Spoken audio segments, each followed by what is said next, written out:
Hey good people, Batavia here. We're gonna do a backyard garden tour, the first of the summer. See you in a few.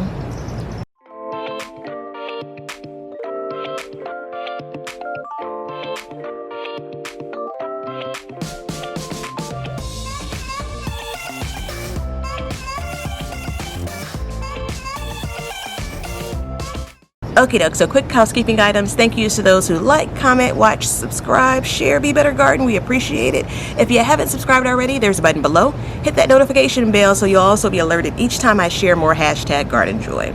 Alrighty, so far this season, this summer in particular, we've done a container garden tour, we've done a front yard garden tour, and then today we're going to dig into the backyard, focusing on the raised beds. There are 7 total raised beds back here. I'm going to drop the links below for those other videos, and I think we could go ahead and dig in.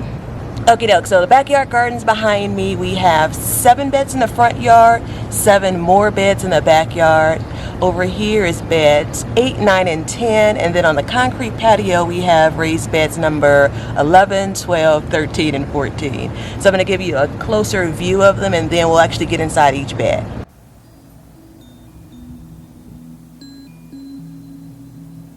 Alrighty, so picking up with bed number 8, and these beds here was where I originally had my very first garden some years back. For years and years I just grew in just the dirt that was here, and that was like almost 10 years. And then for the 2018 series I had the raised beds built, and I had again the one single cage here. So this is the original cage baby that covered the larger bed with the intention of growing tomatoes. And so that worked really well for me for a couple of years, but as I expanded the garden, I wanted to make sure that I was, had a little bit of room to kind of move some things around. So again, we caged in the entire 3 beds. So bed number 8 this is my green zebra tomato, which is doing well. All of these tomatoes plants were planted just 6 weeks ago. They were starter plants that I started in the grow room. This is a surprise pepper. I don't remember what pepper plant I dropped here, but it's off to a slower start, but we'll see if it's able to catch up with some of the ones that are actually producing peppers in the front yard. Then we have a early girl tomato plant, and this one needs to be tied up. We're actually expecting some rain this morning, so I'm just going to tie, similar to what I've done here, the cage itself to like one of the pieces of wood, just to give it some support. But you can see there are a bunch of tomatoes in there already. I also have an early girl plant in one of my containers here. So there are a couple more pepper plants that I dropped. Oh, that's a lemon drop pepper, and this one is this is a longer season. It's a hot pepper, and it's on the packaging 100 days to maturity, but you can see a small pepper forming there. We have some of the containers here. I'm not sure what I'm going to do with this. This is in my mind a way to, if I can cover this to protect these tomatoes, but I'm not certain. So I kind of have it here to see how I feel about it. And then we have a little walkway here. I actually think I'm going to move one of the tomato plants in the containers in this little walkway, just so I don't have to worry about covering it with anything, because it's already starting to produce some cherry tomatoes.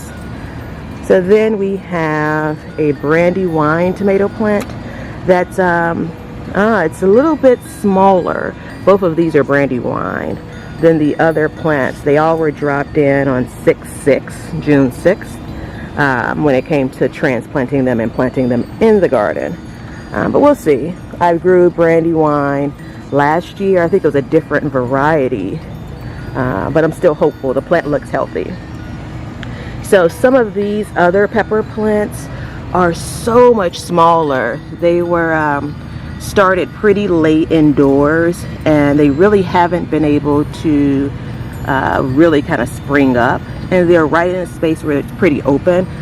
So I'm not expecting much here. I actually have my plan B, which is going to be dropping some of my fall plantings in this space.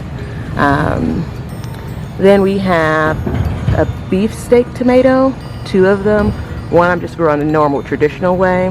And you can see there's some tomatoes already forming there. And then I'm trying my hand, I'm not doing a great job at it, at single stemming. And so the first couple of weeks it was pretty easy for me. Now it's kind of like, well, we'll see. So this is a beefsteak tomato plant that I'm trying with the single stem method. There are a couple of other pepper plants that I've dropped in between here. One more walkway. So I did a better job at single stemming this one. This is actually a cherry tomato plant. And I don't know if I intended to single stem it, knowing it was a cherry tomato plant, but I'd already started, so I just kept going with it. I do know if I put a, good morning, if I put a stake here, the intention was to single stem it, versus if I put a cage, I was just gonna let it grow and get bushy. So one of the cool things that I found is a tomato volunteer plant. So I remember kind of this plant last year, or you know, the plant that I'm sure these seeds came from. Oh, get out of here, I didn't notice. There are actually some tomatoes here. Like, come on, could that be any cooler? So with tomatoes growing, I'm gonna have to figure out how to protect these. I have an idea or two. Or maybe these are the sacrificial tomatoes that I'm giving to the squirrels. But this plant, I remember because it was a cherry tomato plant and it was kind of stiff and kind of bunchy. So I remember it grew like right in this walkway. I planted it there last year. I have another one that it's here. It's a little bit smaller. I mean, talk about nature, right? So bed number 10, we have, I think we covered the cherry tomato plant here, and then we have 2 Roma tomato plants. I'm pretty sure these are determinate, but you can see some pretty sizable tomatoes, and they're in some big clusters too, so I'm looking forward to this. And then I have some bell peppers here. These are California Wonder peppers, which haven't put on mini peppers yet. I can see a couple budding here, but the plants are getting big and healthy, and this is probably the sunniest part of the cage baby, which is a good thing. And then you have Iko peppers, which I saw online and ordered, and they're supposed to be a sweet pepper. I think it's like an interesting color too, so we'll see. Alrighty, so next to bed number 10 is a little just kind of area that I bricked off, if you will. And I am trying my hand at butternut squash in the back, and I'm hoping to grow it up the trellis. And then spaghetti squash is in the front. And these seeds were sowed on 6/22, so June the 22nd. So this is bed number 10. No, bed number 11. I'm gonna need some signs for these. And this is, I think, a butternut squash plant that I pulled out because I had dropped a couple of seeds, and instead of tossing it, I thought, why not try to drop it in and see what happens. So you could see this is the damage from when it was first transplanted from one section to another. I don't know if it'll fully recover, but I got the space, so I said, why not? And then I tried to drop in some broccoli seeds back here on June the 15th, and they just didn't germinate. I did drop around that same time some carrot seeds. The probably good side of this is, although they didn't germinate, it does leave me some space for my fall garden that I'm planting. This is a jalapeno pepper plant. I'm growing a ton of jalapeno peppers. You may have seen, if you watch the front yard garden, some of those up front as well. So I think there are a couple of jalapeno pepper plants here, and then we get into some of my bush beans. Let's actually go on the other side to see those. So I have royal purple bush beans, which you can see, this is what the flower looks like. So cool. So there are like maybe 2 plants in each square foot. You can see I did a lot of sectioning off for square foot gardening. And we have regular green beans, but the bush variety. And so I probably could have planted a few more of those.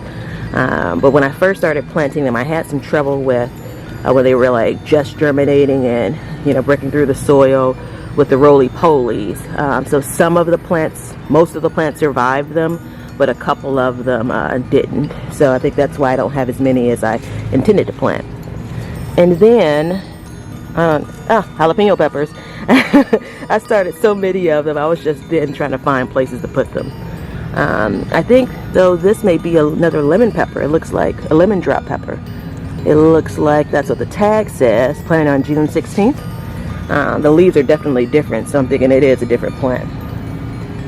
So, bed number 12. Anyone keeping track of my numbers? This is my new strawberry bed. So, and also the second design for the cage here. So I started strawberry plants, bought the plants last year, and actually had them in the bed over there. And I realized that it was just, I wanted to use that space for something different since the bed is larger over there. So I moved my plants back here in the spring to this bed. And I got a run of strawberries originally, and then they kind of petered out. And then I started fertilizing. I'm not sure if that was the connection, but I found that I started to get more flowers, you know. So the plants started flowering again. I had back in the spring dropped some red leaf lettuce seeds in here. I know it's kind of hard to see, but you could see that sprung up. At number 13, this is actually going to be mostly fall plantings. We've started off with, back in June, some Ford hook chard right here. This rosemary bush or plant is from last season. I had this bed covered with plastic, and so I think that had a big deal to do with it surviving and then kind of producing new rosemary stems this year. I have some other seeds that I dropped. Swiss chard up here, lacinato, kale, a couple of plants there. Some of the curly kale, which I really enjoy, and I didn't have any luck with it starting it indoors back here in the spring. And so then I have a couple of other plants. I'm trying cauliflower there, and then I'm going to actually pull this mint. I've been pulling mint from this bed for like a year now, it seems. But then the rest of these spaces in squares, I'm doing a bit of square foot gardening, are going to be dedicated to my fall garden, which I have some things that I'm working on for that. So that is bed number 13. And then the final bed that we have is the kind of leafy green bed, if you will. So this year I put collard greens in this bed. I'm going to leave the cover on just because it's such a pain to take it on and off, which is one of the downsides of coverings. But that back row is collard greens, and then we have some cabbage plants that are kind of out front here. There's some early varieties for the cabbage plants, and then there's some that are kind of late, which should take a little bit longer to produce the cabbage heads. All of these in here in this bed are transplants, where everything else in the garden back here I started from seed indoors. And then I also have some onions that I started, or I should say I purchased and then dropped in. Some of them I'm treating as green onions, while others will be waiting for like the whole onion to develop.